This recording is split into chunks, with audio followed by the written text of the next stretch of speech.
title of the panel discussion, and we'd like first to thank Prizm for hosting this, and Mikhail for her efforts to support the Driskell Center as a partner and presenting a number of events. We had a dialogue with David Driskell on Wednesday, a Living Legacy series that's been traveling the country and sharing David's personal narrative. Not just his scholarly achievements, but his artistic achievements, and his also personal evolution as a leading scholar in African American art. So the title of this discussion is, Do Artists Have a Right to the Meaning of Art? All right. So in an exchange recently with an art dealer, actually as recent as yesterday, the dealer proclaimed the importance of the work of a new artist on the scene that he was representing. He worked hard to try to convince me of this fact, that this artist was so important. I remained unconvinced. What I was convinced of is that the dealer's passion and belief in the merits of the work and the price assigned to that work had more to do with commerce and less to do with artistic significance. How could I say such a thing? I believe that the truth of artwork is the providence of the artist. The artist is the prophet. Whether his or her work is illuminating is another issue. The system of dealers, critics, curators that assign value are often self-appointed. Can a dealer, a critic, a curator honestly represent the significance of an artist and their creative output? In some cases, yes. In some cases, they're better representatives than artists. And bringing a discussion or an illustration of the work, but not the truth of the work. I believe that is the artist's role. But I believe that the true voice of the artist and the truth of the work has generally been silenced. Let us turn the volume up on what artists have to say. Let us reclaim the power over the meaning of our sacred practice. I'm going to give you an example. This is not a new subject or a new issue. In 1877, the art critic John Ruskin berated the work of James Whistler's, one of his famous paintings. And you're familiar with James Whistler's painting, Whistler's Mother, which was also titled Grays and Blacks, an abstract title. And he was a leader of this sort of new movement to not necessarily illustrate a story, but to give a larger meaning to the creation of his work of art. He criticized Whistler for not finishing the work in great detail. Whistler would do a dab of yellow or a dab of white to represent the stars shining rather than to illustrate a star or illustrate a cloud. Well, Whistler was pissed off and took him to court and sued him, and was successful in that suit. Because what he was arguing, that it was the authority of the artist to express themselves in a way that they wanted to, and not the critic to decide what they should make. In this case, John Ruskin wanted to continue this sort of notion of European masters, this refined portrayal of figurative work. Well, Whistler had moved beyond that and was interested in talking about the emotions that he had as he was witnessing that scene and the expressive emotional quality of a work of art. So that's something that I want to dig into. So the first question I have for the panel, as Dorit gets ready to show slides to give background.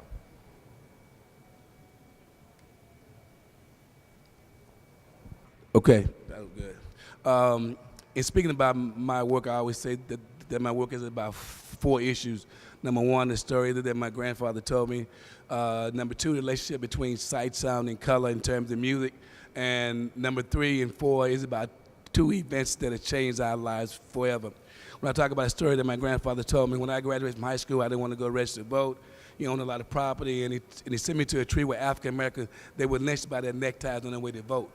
So I use a lot of, I use the necktie image as a main part of the work. Next year. And then there were two events that changed our lives forever, which was September 11th and Hurricane Katrina.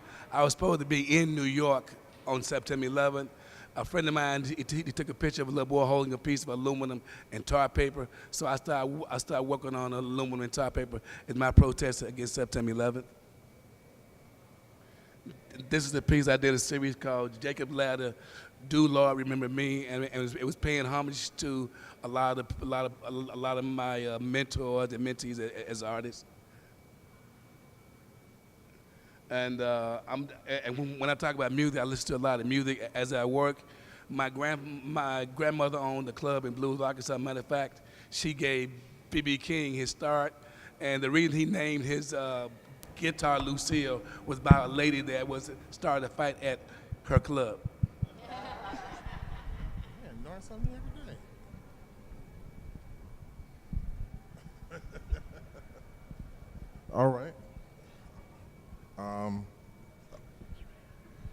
All right, well, good afternoon, ladies and gentlemen. My name is Alfred Conteh. The current body of work I'm working on right now is a series of drawings and paintings under the title Two Fronts. And the series is about the exploration of why I believe that as a people we are at war. War is being waged on us. And that war is a war of social engineering.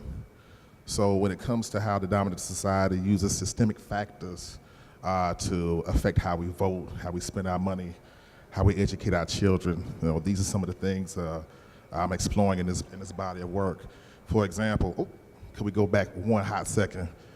In this piece, 7 a.m., I intended to be like a quote-unquote indictment of my people. I'm going to my studio early in the morning and I see folks standing in line across the street buying Jordans. It's cold, it's early in the morning, you can see your breath, and they're standing in line to get the Gamma Blues. I'm like, look at y'all. But I had to point that finger at myself because, who do I spend my money with when I want to pay my rent and pay my car note? So, I'm still strapped to those folks that I'm trying to indict, right? So we're all strapped to this economic boat of we're not providing these services to our own people. We're still inextricably strapped to being provided our services by another group, white folks. So, go to the next people. Damien and his kids. This is the portraiture side, the portraiture arm of the series. I met this brother. The work is predominantly done in Atlanta. I'm using Atlanta folks as the bedrock of these pieces, and he's a young brother, a young mechanic, fighting to keep his children under his roof right now, based on his job position and some things that have been thrown on him by his ex-wife. And in this piece, I'm trying to kind of undercut that notion that black men aren't there for their children. They're not bad fathers. They're bad fathers. I know him. I got to get more of a conversation, understanding who he is, and respect to him and his children and his place in their lives. So we can keep going forward. People of the Desert. This is one of the portraiture works in that series that speaks to the lack of businesses, services that we're providing to one another. You know what a food desert is? When I look across some of the neighborhoods in Atlanta, that's urban blight, and we have to go outside of areas to shop for even the day-to-day things that we need. So, Teddy, again, I guess this is like a bit more, show a little bit of a cross-section of how I actually portray the work. Instead of me just using acrylics and traditional plastic art materials, I fold in non-traditional materials like atomized steel dust, copper dust, things that I can patina to emote that look of degradation, of rot, of decay that mirrors where we are right now. We're in a state of deterioration as a people, but we're still standing. So that's a brief overview. Thank you.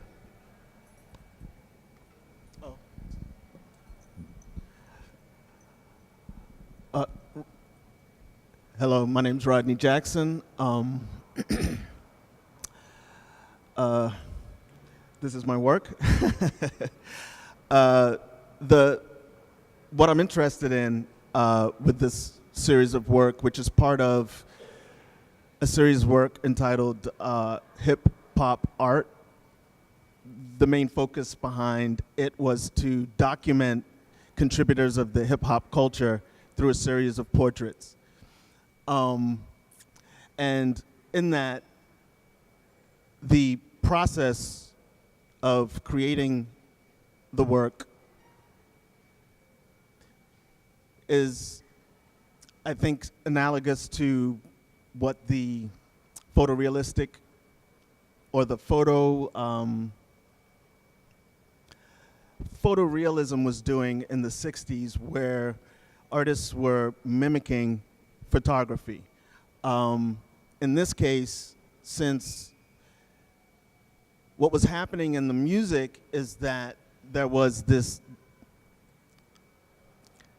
digitalization of the sound during this time period, what I decided to do is, with the portrait, break it down into flat planes so that the artwork would simulate a digital reproduction of. So what people generally think is that this is a vectorized computer graphic when it's acrylic on wood. So mimicking what technology was doing to the image with acrylic. So very similar to what the photorealists were doing with photography.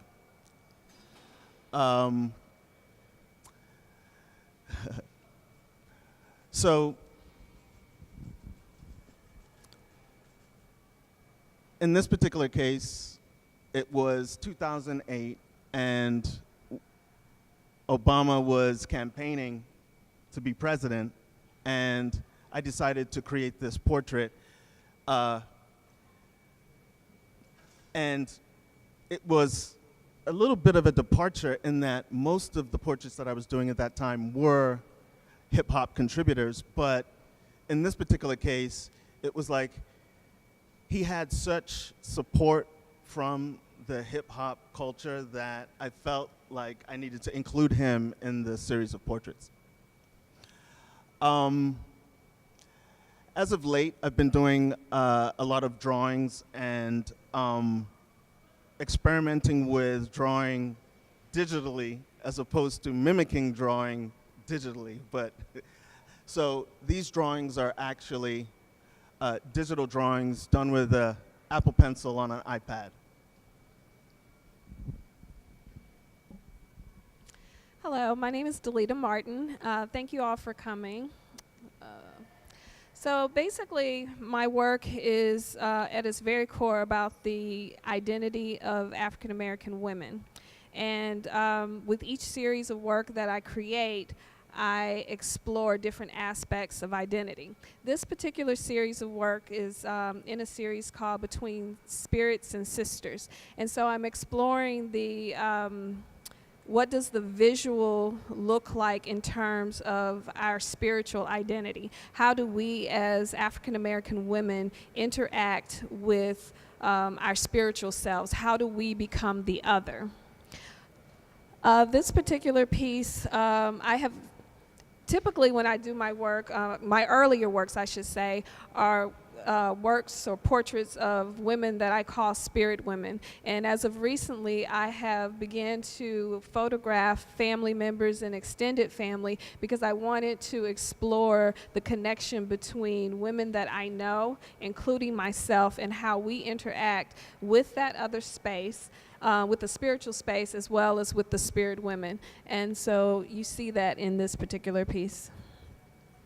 I use a lot of symbolism in my work. The circle is a pattern that you'll see in my work a lot. It's a symbol of the female, the moon. There is always a female presence in my work, whether it's an image of a male or a female, that presence is always there. This particular piece, again, with the patterns that I use, the patterns themselves actually represent the veil, that space between the waking world and the spiritual world. And so I wanted to, again, explore how we interact in that space. So when you see the imagery of the women kind of pushing and pulling, receding, and emerging from the patterns, that kind of talks about that relationship to that space and how we actually fit into that space. Hello, so I'm Amber Robles-Gordon. My work is about, I would say, maybe 4 main things. One is my relationship to color, meaning how color, light, and energy affect me, and I hope that people then hence feel some of that in response to my work. Addition, there is materiality. I am very drawn to things, especially non-traditional mediums, to create, and overall, my work is about womanhood. It's about the space in our society that is either provided or not, or that women have to claim and take up in order to be seen, heard, known, and then respected, hopefully, ideally. So was this the first one? Okay, so this particular piece is called All That I Am. I also work with circles. I do not work, I'm basically an abstractionist or abstract artist. I deal with mixed media, installation, sculptural, public art. And when I work with circles, it's about encasing. If you are a spiritualist, if you work with nature, or what you consider to be creating magic of some sorts, you encase it in a circle.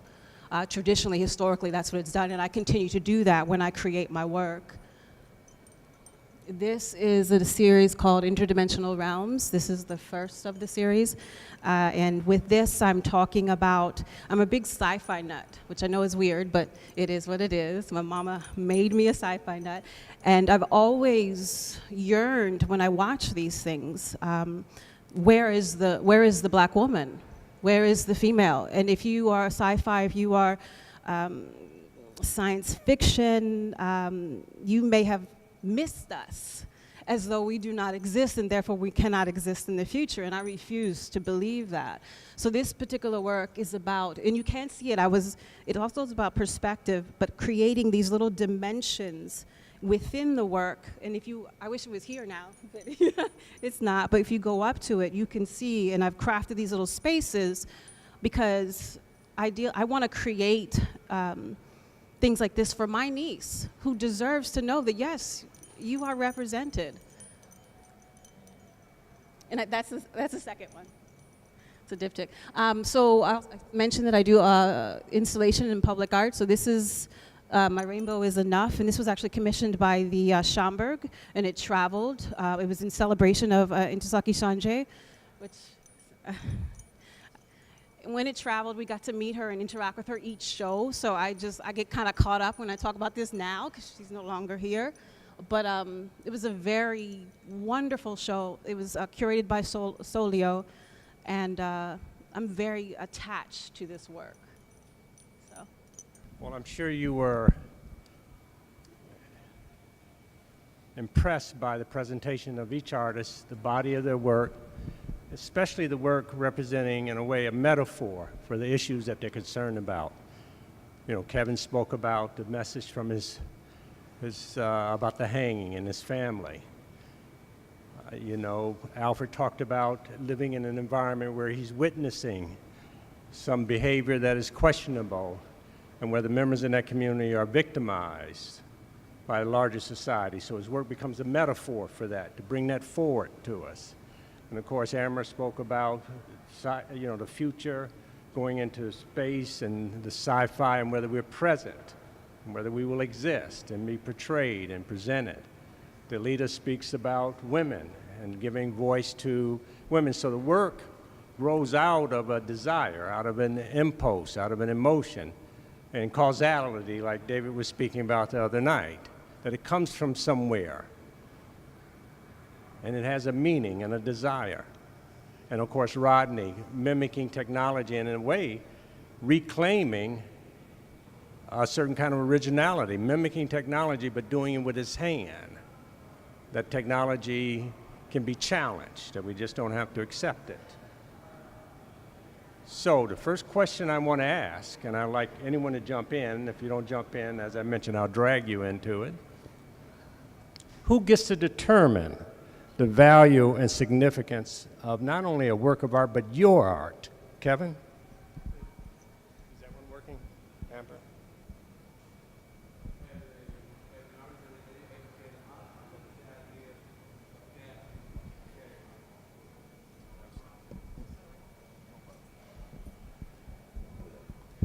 As an artist and also an educator, I look at the idea of data and research.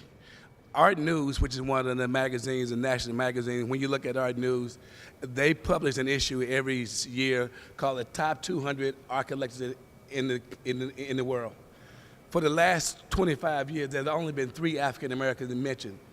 Okay, you have the late Paul Jones, Dr. Jacqueline Bradley, as well as a attorney out of Boston. I forget his name. So when you look at it, it's the collectors who is furnishing, who's driving the force, as well as then it trickles down to the museums, trickles down to the art galleries, and lastly the artists.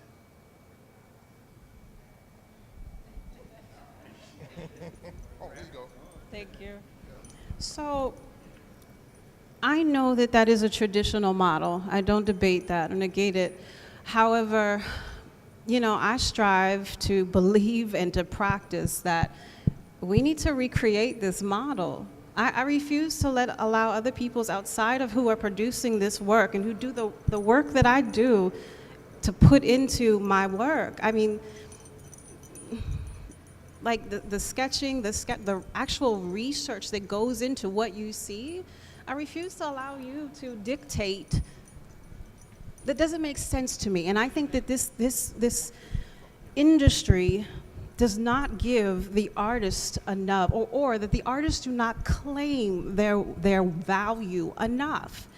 And I will say that part of what I do in relationship to my efforts with Black Artists of DC, my efforts with Delusions of Grandeur, and my other efforts just in general advocating for artists, is that we do need you guys to be stewardships, though. It is your role as the artist administrator, especially of color, collectors of color. Everybody who is outside of that inner circle, because the inner circle is artists. We are the inner circle. We have to claim that, and we have to move forward. And then those outside circles, that's you guys. So yes, we do need you to be stewardships. It is if you love the arts, if you love what we do and love what we're saying and putting out into the universe, then yes, but I don't think it should be what the standard is right now. Give me 1 minute. I don't know, you know, kind of, I don't know who to give it to. I'll get right to you. I'm of two minds. I think I'm sitting right in between you two for a reason. For me specifically, when it comes to valuation of my work, you know, I understand where you're coming from, because when it comes to how I see my work in regard next to those of my peers and people who make things or objects, that's how I place myself. I don't let my dealer establish my value before it goes outside of my studio. I know what it is. And then when I let it go to the collectors, y'all can scale it up based on your perception of, if it's a good example of what it is and next to each other. But before it leaves my studio, I have a good sense of where it's supposed to be priced. Yes. So, you know, that beginning push as to how it's perceived, its perception in the market, comes from me first. I won't allow anybody else to do that. Me? Some people may say so. I'm definitely known as somebody gonna speak their mind. But yeah, I definitely agree with Amber. But also when it comes to what Kevin's saying, yes. It's the real world. Yes, as soon as that piece leaves your studio, it becomes commodity. So as soon as it steps out of that studio, it becomes commodity, Then when it comes to the valuation and how it builds in that market, it's incumbent upon the collectors not to collect the work, but you have to have an active process on how that work accrues in value and how it's perceived in the market. When it comes to going to auction, where that's priced, where it's being shown, the people who sit on these museum boards, that's where the collector comes in and has an active role outside of what the artists have produced and put out there and what you're supporting. So. Totally co-sign. So I have to agree with Amber. For me personally, I take a very active role in determining the prices of my work, where my work is shown, how my work is presented. That's extremely important because we as artists need to take control of our careers.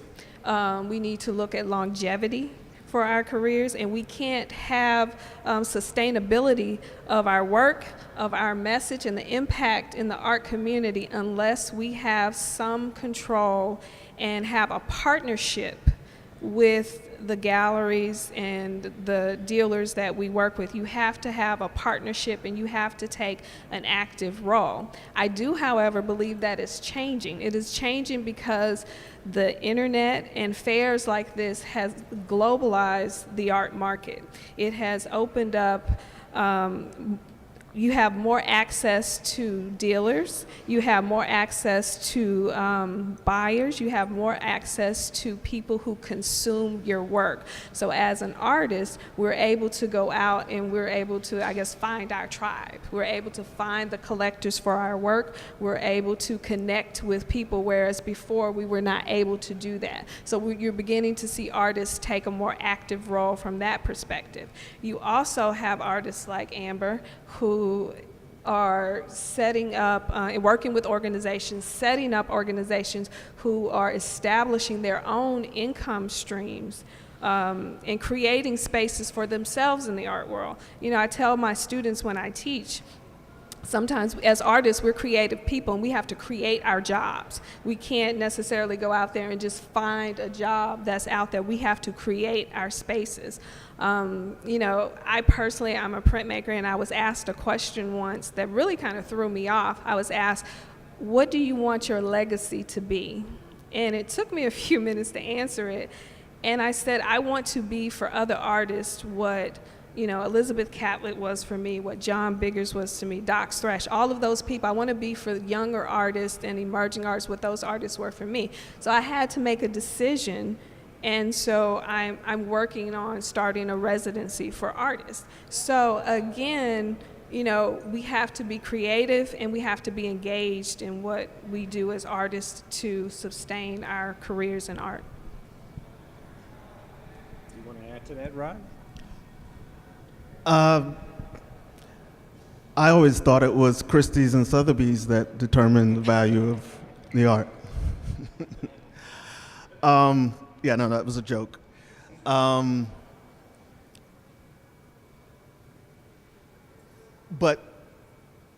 it is also true. I think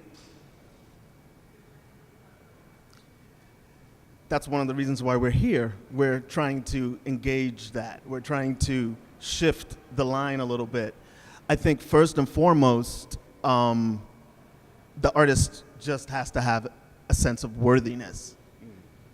And then that sense of worthiness then translates to the audience, and that is where you push the line back into the other direction.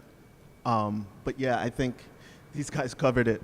Yeah, does it have anything to do with what the market will bear for the work? That's one aspect. The other aspect, I think, is all of you are practicing artists, professional artists, serious artists. Your work has been written about and documented. What is your feelings about how that work is being presented and evaluated, not financially, but described and presented to the public? For example, your work, by being a person of color, oftentimes, and if you do imagery of people of color, the work is often presented in the marketplace as black art or African American art. That may not be your perspective on the work. So have you ever encountered a misreading of your work? I think that happens every February. Every February? All right. That's when you get the calls for the exhibitions, and people want to have you in their shows in February. Okay. I think as artists, we have to make a decision on what type of artist we want to be. And we have to, create a path for that to happen. And I think educating people on your work, knowing your work, being able to talk to people about your work, being engaging about your work, kind of cuts back on those type of errors that do happen. Also, to kind of go back a little bit, we as artists, we also have to educate ourselves on the market. We have to wear a lot of hats, particularly if you aren't fortunate enough to have an assistant or someone working with you. But even if you do, you still need to understand the market. You need to understand what the dealers do. You need to understand what the role of the gallery. You need to understand the role of just understand the market. And by understanding the market, you can figure out how to work your way through the market. And doing that, you'll be able to have more control over what you visually, how you're visually presented or seen. So I do think this is one of the harder areas to monitor to some extent, because you cannot necessarily, you have to pick and choose your battles. Every article that's written about you can, at least I have chosen not to protest to some of the in the manner of which they chose to speak about my work. I do feel that sometimes they want to trivialize and not look at the depth of what we put into our work, and relate, like I mentioned before, the research. But there are ways to counter that. One is to make sure that you write about your work. It is essential to write first. It's your work. Beyond the fact that I don't know what the education, but I know that regardless of education, period, if you put that time, energy, and effort into that work, then you can write about it. And so, in some sense, you gotta be your first source. Are we writing about it, our own work? Are we writing about it? Not enough of us, no. And that was going to be my next point. And that we are not enough of us are writing about it. But the other part is in relationship to, I mentioned stewardship, the collectors, make sure that you get a statement about that work. Why don't you? Can you describe what the work is about? Can you describe the background, the history of the artist?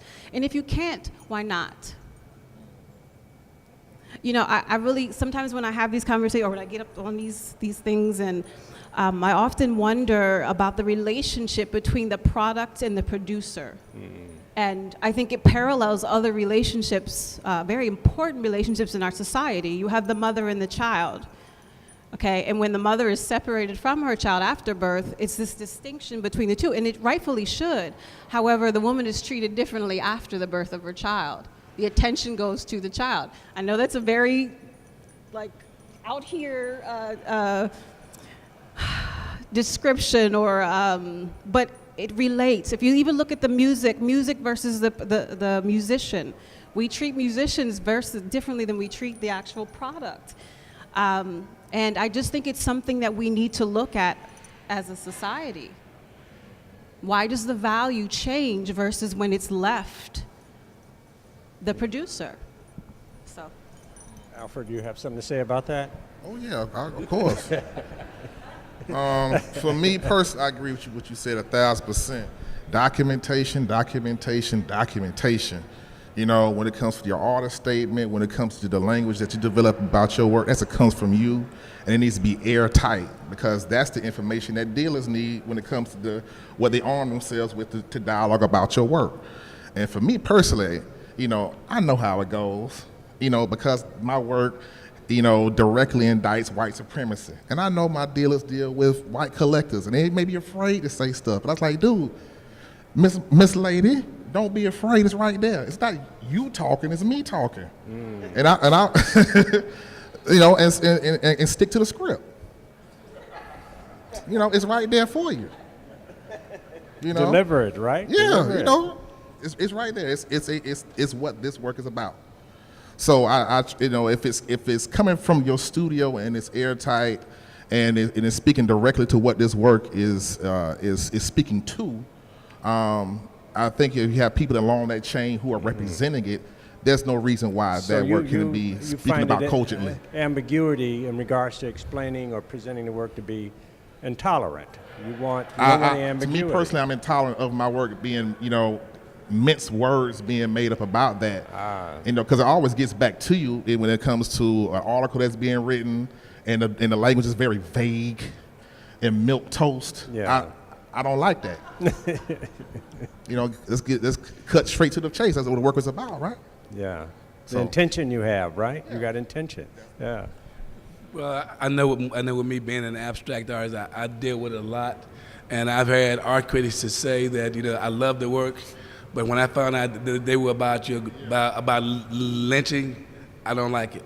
Actually, at the David C. Driskell Center, the first show with Bob Steele's a session, there was a attorney that came to me and said, "This is the best piece of the show." And the piece was entitled Dousing Fears. When I told him about it, he said, I don't like it anymore. So I say, well, fine, but I always think about the story that the late Beverly Buchanan told the story about when she walked into a gallery in New York, and as soon as she walked in, the lady said, "We don't show black art." She said, "Good, let me show you my slides." I hear you. Well, as we build on that, and I'd like you to talk a bit more about the role that the artist plays in critical evaluation of the work. You know, because artists get assigned importance, and we see right now in the marketplace, and the price is paid at auction for some of the pieces, and we assume that the high prices automatically mean the work is of the highest order also. There was a statement recently by the director of the Baltimore Museum of Art in regards to the Mark Bradford show, that Mark Bradford is the most important artist, painter today. Now, I've never thought about him as a painter in that traditional sense. No. And who gets to say he's the most important painter today? This art director of this museum, which supports the value of what he is investing in. So what does that mean when we talk about Kerry James or Sam Gilliam and the whole rest of them? Where does that leave Alfred and Kevin in the game if someone is assigning value like that? I'm just raising a question. Anyone want to respond to it? Well, I think it goes back to documentation. Because I remember in speaking with Sam, Sam told me the first thing that you need to do is to tell your story. That was the reason I did a catalog that traveled, and then the catalog is sold out. But you got to tell your own story, and you got to get people who are art critics that are PhDs to tell your story. And I think that's the most important thing. I tell a lot of artists who are coming into their own. First thing that you need to do is a catalog with documentation of what you saying your work is all about. And I think that's the most important thing. Yeah, agreed. Yeah, you definitely have to have people preaching your gospel wherever they go. You know, in regard to having conversations about your work. You know, regardless of everything we've spoken about previously, when it comes to how you describe your work, the number you assign to it, there is a responsibility, you know, amongst the collectors, amongst the enthusiasts, to create that language. You know, shoot, we need writers. We need more writers now than any other time when it comes to, you know, the critical dialogue about African diaspora artwork. You know, I don't think we haven't even worried about the lack of talent, and you know, and there is more often than not, and most definitely when it comes to the people I'm looking at right now, there's more than enough collectors, but when it comes to the writing, you know, and what exists out there in the ether about what this work is about, it's lacking. Because when it comes to those other institutions, plethora of people creating, you know, articles and videos and, you know, supporting artists who are in that realm. So, yeah, Yeah.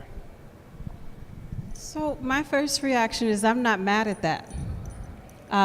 Because for what we are working against or working towards, I'm okay with Mark Bradford being the high standard because he's African American, he's a person of color. At least it's not what, the name would have been 10 or 15 years ago. And then in relationship to what Bradford creates, there is a value, there is a very didactic value to his work. And and what he produces is, the reasoning of what he produces is uplifting to the community. And it's uplifting to humanity. So from my perspective, I'm not mad at that. You agree with it?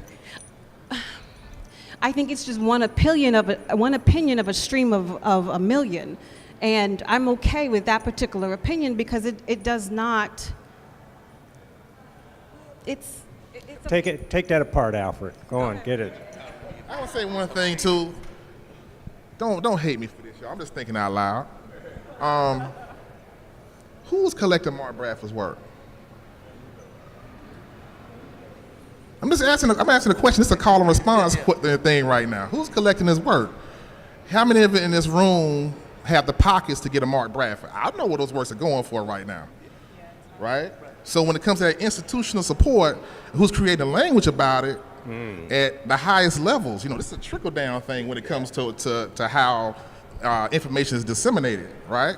So when you have these large institutions, creating that language and saying who's the best of the best, who's the cream of the crop, think about this connects ties between that language and the money, and who's creating the value and who's added to the value of that work. So I think the dialogue needs to start here. But real quickly, when you look at who's picking them, and so we allow them to pick our heroes. Who's picking them, and so when you look at it, the idea. Matter of fact, we had a conversation some time ago about what African American gallery can take you to the next level. Here you go. Yeah, and I'm not diminishing Bradford's work. Yeah, Don't misunderstand me. that. I got no issue. I've met him a few times. I've looked at the work. He's a great artist. I might have some issues, but that's not what this is about. It's not a It's badge about the of authority that is being asserted, is what I'm suggesting. And who knows that work better than practitioners? Right. That's what I'm arguing. Yeah, I gotta say something else too. So, for me, when it comes to valuation and language, and again, I'm not indicting the artists. This is a little bit of a closer look at who was supporting them, right? That system underneath that. So, you can draw direct lines to representation, who the dealers, people who are reviewing the work, collectors, the institutional support, like where they got the MFA, if they have one, but those types of things, residencies. Credentials. Those people in a locked-in block. So if you're within that block, more often than not, we all read the same publications. We all see who's out there, and when it comes to who's being spoken of as a quote-unquote the creme de la creme. And you see a lot of connective tissue, a lot of common threads between that block of artists, where they're shown, who's speaking about their work, and the like. And who artists that were significant that have been left behind. Right. Yes. They almost disappeared, Yes. especially in the auction houses. Right. Yes. Like they don't exist. Yes. Yes. 5 years ago, Sam Gilliam's Swan auction was $50,000. Mm-hmm. Just recently, I saw the Jack Whitney show when it was at the Baltimore Art Museum, and that work in there, when its valuation previously. Let me hand this microphone. Okay. But this is a dialogue. This is all right. Go on. Yeah. Okay, so, if we're talking about the aesthetic value of the work, if we're talking about the value in the practice of producing the work, that's a particular thing. But I think as far as the value of the work in the marketplace,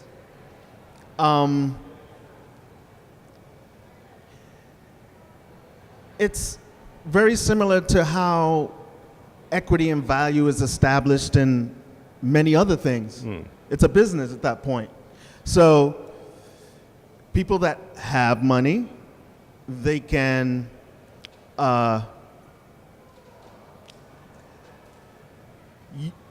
invite you into the club and say, well, this is now worth this. This is what it is now selling for, because our group is now collecting it, and the work is, I mean, that can be fabricated. The value, the monetary value of the work can be fabricated with a collective of, you know, collectors. So I think, you know, that's really, you know, how I see that works, the monetary value. We can, however, obviously influence the perception of value as far as, you know, its aesthetic, the aesthetic approach, the dialogue and the narrative that the work speaks to, how it progresses the narrative, whether it's the African American narrative or the narrative at large. Yeah, these are things that we can influence. Okay. Delita? I think that as an artist, again, you have to understand the market. That's important. You have to understand the market in such a way that you can understand how to participate. I mean, it's just a fact. But I also believe that the collectors, their role can help to change this in how they exhibit their collections, sharing their collections. Again, that whole idea of documenting, you know, the artist, documenting the artist's statements, how the artist is creating their work. And I think that that's a really key role in getting our information out there, putting us on Front Street, because you're the ones that are collecting the work. And, you know, having that work being seen and shown and having that information to put out there, I think is a way of kind of, you know, combating that. Yeah, I also want to just point out that for many of these institutions, some of the reasons and motives they've had for embracing the work of African American artists was that they were inspired or impacted by the commitment of African American collectors who have brought that work into those institutions, who supported that work. And over time, it has had a very positive impact on many of these institutions. Right. So the collectors played a critical role in being an advocate, and I think that was mentioned before. Yeah, you're seeing more universities, more institutions today looking at their collections saying, wait, we don't have enough diversity. They're setting aside funds to purchase, you know, more diverse works. And again, you know, as the collectors of our work, it's important to get that out there. We have to change the game. We are the game changers from that perspective. And you know, I mentioned Baltimore Museum of Art. They were in the newspapers some months ago, or maybe a year now. They deacquisitioned major pieces, Rauschenbergs, somewhat Andrew Warhol's, to acquire specifically the work of African American artists because they recognized they had these gaps in their collection. But now I think it's also important that they look at emerging artists. Yes. You know, artists that aren't as established as some of the other, you know, African American artists that are out there. The State of the Art exhibition, you know, did that. There were a lot of emerging artists that were including myself, that was included in that exhibition. And what it did was it put us on a world stage that we would not have necessarily had the opportunity. So for the audience, when you use the term emerging artists, these are artists that have not necessarily been acknowledged or recognized. Correct. They have not had that major museum exhibition or, you know, that major write-up in reference to their work. So, you know, if our institutions can do that, and our collectors can do Can that. deliver and that. Can deliver that to, to the masses. Then, again, at that point, we've changed the game for us. One little thing, a little call to action. Excuse me, sorry about that. A bit of a call to action to the collectors who I see out here in the audience right now. Just a friendly reminder: be active, activate your collections. They're not supposed to sit just in your rec rooms. So Look at them, just look at them, right? To come by, yes. Lend them, loan them. Make sure that work is visible. Make sure it's documented.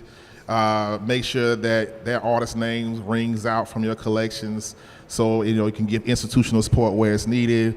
That it can also bolster the value of a collection, but also bolster the reputation of the artists that are up here. So get up, get out, and do something. Thank you. Yeah, so then I'm just going to second or third what the two of them said, because that whole notion of it takes a nation to raise a child or raise a community. Yeah. Well, just think of because I know when I create a work, I feel like I've birthed something daggone it. And so when it goes out into the world, I send it away with blessings. But in that manner, we need others to help cultivate and rally and create relationships, not only just with the work, but it's also your relationship with the artists, it's your relationship with the collectors, it's your relationship with the dealers. And the thing is that this has to be done in numbers. If it's not done in numbers, it doesn't move a group forward. And that's why we only see, to some degree, the small few that rise above the fray. Mm-hmm. And if you think about historically the way that movements work throughout the art history, what happens is that only a few of them, they'll be studying together and historically, and they'll be creating with the same criteria in mind. However, only a few of them you will end up remaining and knowing, carrying on forward. And part of that is because there's not the community, there's not a union, there's not a collective, there's not a engine behind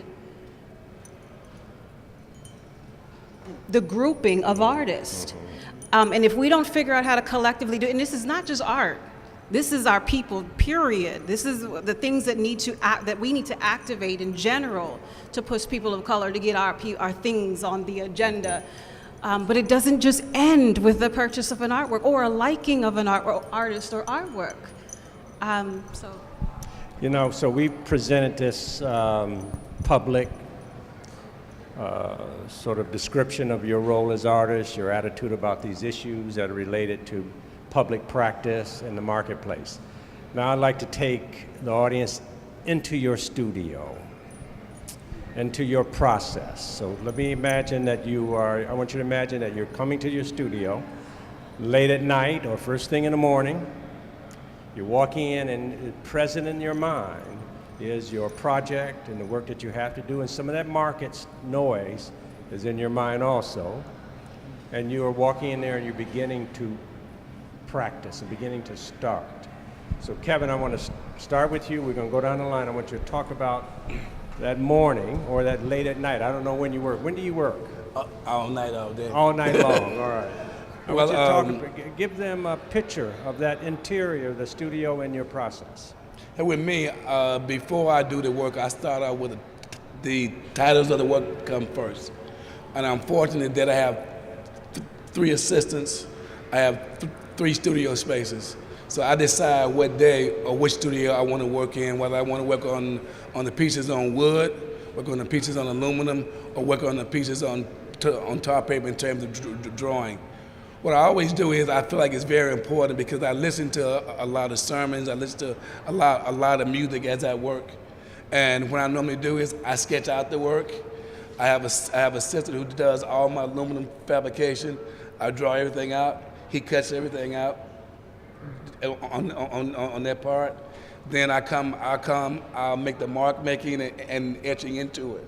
And I'll go back and forth with them on which way I want the work to be positioned, whether it's going to be a hanging piece, a wall sculpture, or whether it's going to be a drawing. But in the meantime, I'm listening to music as I work. I may listen to a sermon I've heard from a minister, but also that title comes first. You're listening to ministry? Is that what you're saying? Yes. Okay. And the title of the artwork for me comes first. Example, I was telling somebody else that I did a piece recently called "If I Change My Name Tomorrow, Will My Journey Stay the Same?" And one of my collectors, as soon as she walked in, when I told her the title, she almost started crying. But I went on to tell the story while I named it that, but that became more of a personal relationship with her. Mm-hmm. But I mean, the process for me, I work early in the morning. Since I'm retired, I can get up, decide just what I want to do, which is indeed so your a blessing. day goes to about what time, if your working day? This past week, I'm working on 2 commissions right now. I'm doing a piece for the Atlanta biannual, and I'm doing a piece for a private client. We start that morning about 8 or 9. We normally meet. We'll get together. I'll dry everything out. Then maybe to take a break about 1 and work to about 8 or 9. Yeah, now I know personally that about 5, 6 o'clock in the evening, the scotch comes out and the cigars come out. Occasionally the scotch comes out, yeah. Bunch of collectors come by. Yes. You know, devotees of your practice come by, so there's a social thing that is happening as well. And that feeds your art as well, doesn't it? It does. I mean, because you must have those supporters. And it was funny because I was with my sister the other day, and we were counting my collectors, including institutions, and I would say humbly, we counted between 6,000 and 8,000 from around the world. From the beginning, because we're getting ready to do another book in terms of documentation. Who has the work? Which we've talked about how important all that is. Could you put up, Kevin's work, and then Alfred? Can you put up Alfred's now? Alfred, could you do the same thing? Right, and one of the things I want to talk about is every medium I use becomes very important to the piece, because I work on wood. I'm one of the few artists who is bending wood. When you think about African American being lynched, they were lynched on the tree. So every medium I use becomes very important with the statement I'm trying to make. So that medium is a metaphor also for that. Also. Okay. Alfred, I've come into your studio late in the evening with Najee and Kevin. Yeah. And you seem to just be starting up. Yeah. And the Cavazier is sitting on the table. Yeah. I'm a nighttime guy. What it is I usually try to do is when it comes to the emails and those things that I have to take, when it comes to the rest of the world who has normal business hours, is take care of those types of things during the day when it comes to website stuff, emails, and things of that nature. Then I can get the work started after 5. Mm-hmm. So I'm usually a 5 to 5 guy, 5 p.m. to 5 a.m. So I may get a nap in there for a little while or so, but that's usually my about 5 to 6 days a week. The process. When it comes to the structure of my studio, I consider myself somewhat of I'm a structure guy. That way it's easy for me to work when I can find something. Mm-hmm. But you're in a building with other artists. Yes. We have a pretty large space. But you're able to isolate yourself. Yeah, because, I know how they work, and I know how I work. Mm-hmm. So in regards to how I work, I have to have, it has to be regimented. It has to be Spartan there. So, if I'm working on a drawing, I can, within arm's length, I can get this, I can reach this, I can reach this. Because when I thought about it, when it comes to my actual practice, if I'm having to spend X amount of time looking for something, like a pair of scissors or a certain brush, that cuts down on my effectiveness, my time. So, anybody who's been in my studio knows I try to keep it straight, I try to keep it very regimented, so it can help me do what I need to do best. So there's a certain kind of regimen and practice that you're doing. You have goals, what you want to complete during that period of time? Yes, because, again, as we all know, you might see, as we have a show, X amount of time out, months out. And you might think, I know back in the day, I got time. I can take care of that. And before you know, it's like, damn, it's like right here, you know? Yeah. So it's like it has to be an everyday process when it comes to production because... And you're setting priorities too, aren't you? Yes. Priorities in terms of opportunity. Yes. You no longer accept every opportunity that comes your way, do you? Chance favors the prepared artist. All right. Yes. So, you know, that type of thing has worked out very well for me, and that's how I continue. Right. Amber, can you take us into your space, both physical space and mental? Oh, I'll try. I'll try. So for me, it really does depend on what type of work I'm working on at the moment, what type of commission, whether it's a large scale, public art and or then an installation. And in relationship to my practice, I'd love to be able to tell you that I sketch and do my sketchbook work for all of the works, but that is just not the case. There are some works that are, I want to say, sometimes I look at my work as building languages, as forming languages, visual languages. And so some of them, if it's a derivative of a language, a production that I've done before, to a certain degree, I only research or add in the new things that I'm trying to relay through the works. So sometimes I don't do that literal sketching work. I just work from the building blocks of language, the participles that I've done prior. But if I feel like I'm working with a new medium, if I'm working with a new directive in relationship to the project, then I definitely make sure that the sketchbook process, not the research, because those are two different things, but the actual physical drawing of, then I will implement that part of it, my practice. But I don't do it for everything. What else? And literally, if I'm working on a large, because my studio is in my home, I've always had studio space in my home. I think I've been really lucky to do so. And I am a night owl as well. So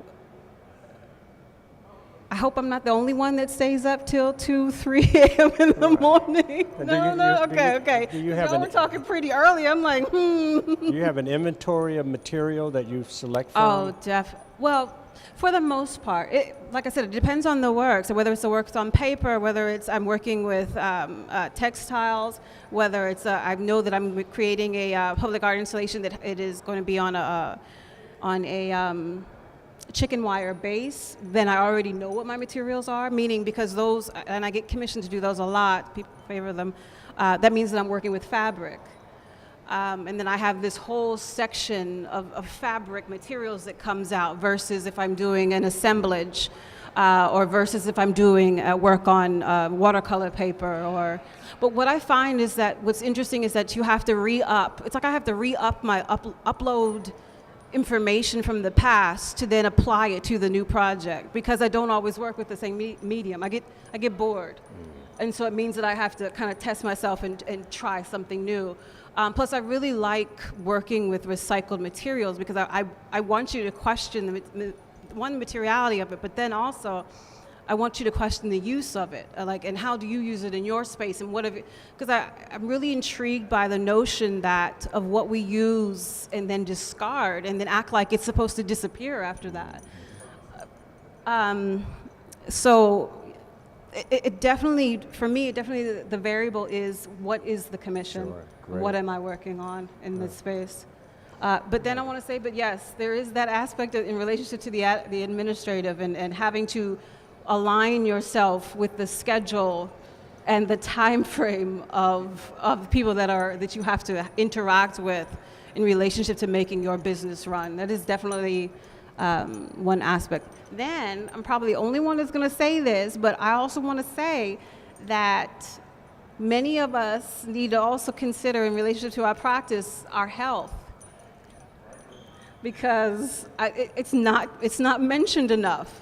I don't wear the same things when I'm on concrete and I'm installing. I don't lift the same. I have to hire a different level of staff if I'm doing that versus I don't haul anything anymore. Amber will not pick up a thing anymore. Y'all are not breaking my back to create this work.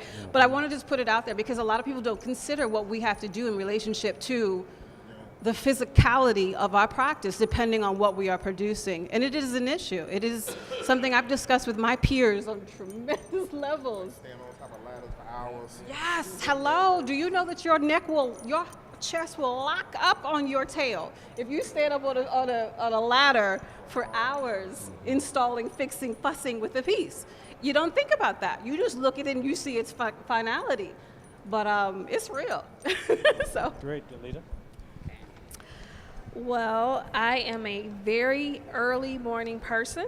I am in the studio between 6:30 and 7 at the latest. I go into the studio and I try and work as intuitively as possible. So when I go into the studio, I generally just have an idea of, I want to work with a full figure or I want to work with a portrait. And each step in my process kind of dictates what the next thing happens. I am not organized. Organization really drives me nuts. So I generally only really straighten up my studio between pieces. So I'll straighten up during that point in time. The administrative part of my work, this amazing guy here. Does he do lunch also? He brings lunch, he brings tea, he does emails. He's like the best and probably the only assistant that I'm able to bring into the studio because every single part of what I do in my studio is my process. From rolling out the paper to cutting the paper has an effect on the end product. So I have not been able to successfully work with an assistant except for Mr. Martin. So he makes sure I eat, and he makes sure I have tea and wine and all that good stuff. And I usually stop working probably around 3, 4 when I pick my son up from school. And I try not to go back into the studio, but if he's home, then, fantastic supporter steps in and pretty much handles everything. But, yeah. Great. Rodney? All right. Okay, well, as far as paintings go, when I'm producing a painting, organized probably into the anal region a little bit. It's essentially the paintings are complicated color by numbers. So after I've completed my drawing, that is essentially going to be filled with flat tiles of color. I mix each color into a bottle, and then I label them with a number, and then I put a little number into each shape, and then I basically fill each color with each shape with that color. So it is, the whole idea was to mimic technology, so I thought of it that I basically have to become a machine in order to do it. So I found like if that was the most efficient way that I could do it. So, but I really haven't done a painting in some time. As you know, I was running Chroma Gallery about a year ago. I ran Chroma Gallery for a year and a half, 2 years. So there really wasn't much art producing going on during that time. And then from there, I accepted a project. I've been illustrating a graphic novel that is based on the life of Sam Moore, which is the living half of Sam and Dave. Hold On, I'm Coming, Soul Man, those hits. So I've been illustrating that graphic. So what's been really beautiful about working on this project is I got a hold of an iPad Pro with the Apple Pencil, and I decided that I was going to learn this device to work on this project. And it's been life-changing. So I basically, it's just the Apple Pencil and the iPad Pro. So, you get up, you have your morning coffee, you lie down on the couch and you work. And I can just lie on the couch and draw, and then before I know it, I'm getting hungry, and then I look at the clock and it's 3 o'clock or 2 o'clock, and I thought, I guess I better eat something, and then I eat something, and then I go back to drawing. And I mean, it really does make it so you can do it. And I mean, I've worked on work waiting in the dentist's office, you know, so it's like it just has changed everything. So I was a little leery about you know, digitizing my process, but I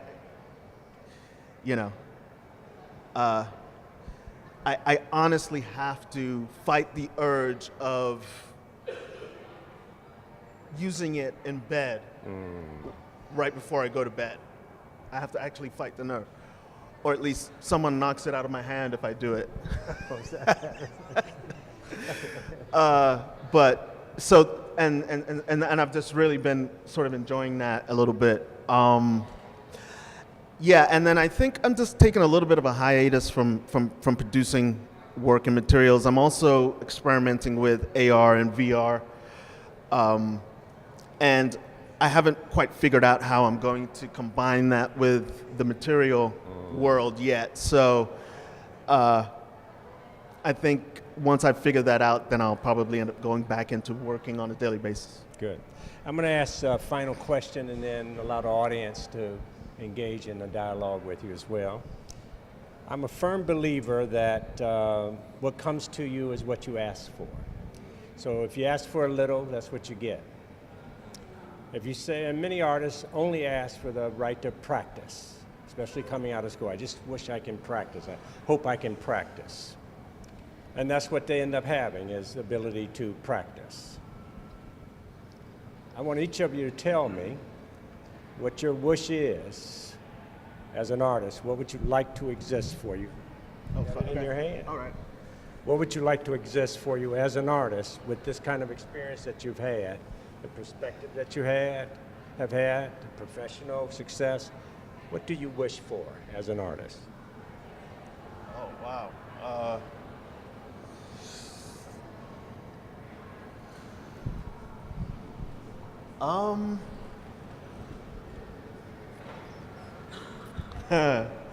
If you don't have a wish, you want to pass it down and then come back?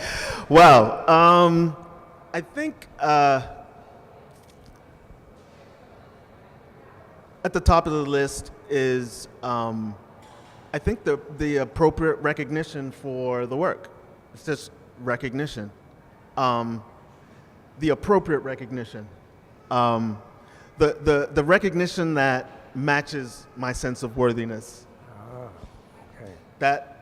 That is probably, yeah, that's the thing you would ask for. Absolutely. What would you ask for, Delita? Well, I have a couple of things, but they all kind of go together. One thing that I work really hard at, and I talked about it a little bit, is sustainability in my career, longevity in my career as an artist, and being able to help to provide for my family that sustainability in terms of living. But I also want to, again, be a beacon for other artists and for people that are interested in the arts to leave a legacy in that way. So 100 years from now, I want people to remember the impact that I had on the art world and other artists that they can pull from me. You know, I look at artists all the time where I'm like, you know, I'm working on something and I can't quite figure it out. Let me go to my books and grab it. I want to leave that type of legacy for other artists. So. I have to agree with Delita in relationship. I don't just want the success, the acknowledgement, the I guess the equivalent. I want abundance in relationship to what I feel I deserve and what I work towards. But I also want it for my tribe. Because, like, for example, this is my 6th year in Basel. and doing this portion of my art career. But it wouldn't be nothing if I was doing it alone. I don't find joy in that. So I want to make sure, like the efforts that I've done thus far, at least my attempt is to then hopefully one day be able to put down a pattern, an agenda for others. And yes, I've always told myself, I want to be in the books, and I do want to be in the books. God dang it, I do. But I want to be a living memory, and not necessarily myself, but my efforts, and then what I hope that I have left within my art, but also in just getting this thing done and being more present and available for other people of color. It is important. And I say that with all due respect to those that I feel are deserving of it in any other portion or in relationship to their background, their heritage and all that. But not enough of us historically have been able to be here and thrive and relish from it. And so I want to bring along the tribes, us to come along. So. All right, Alfred. Sustainability, of course. I don't know whether it's going to be later or later. But I'm probably gonna get in that classroom sooner or later and be an educator to some degree. So, I guess I got a teacher spirit. Also, I don't want to become a prisoner of my own practice. You know what I'm saying? I've experienced where, it's like I look down and I look up and it's like it's 2 weeks later, that type of thing. And, when it comes to how I practice, I need to be around my people, glean information. I need to read, I need to research, I need to be out and about, but I also need to be in that studio. So I just want to be able to create a balance where I'm able to not just do all of that, the forensic stuff, but also live my life. So you're cautious about the success, too. Yeah, very much so. Great. So to be able to strike a balance with that, yeah. Anytime people ask a question like this, I always think about during the 1996 Olympics, I was invited to do a 15-story mural. So in order to get your face on this wall, everybody had to tell a story about you, and then also you had to be interviewed. The late Maynard Jackson said something that stayed on my mind. When we asked him how would he like to be remembered, he said he lived by a poem that said, when I die, would it matter if I was ever born? When I die, if it mattered if I was ever born. The late Jacob Lawrence told me the art world is about longevity. And in that longevity, they're about people who you meet. And Sam Gilliam told me, he said, always take somebody with you. Each one teach one. Nobody gets anywhere all by themselves. And it always starts with your faith and who you believe in. And anything is possible from that point. But you got to take somebody else with you. All right. How about some questions from the audience?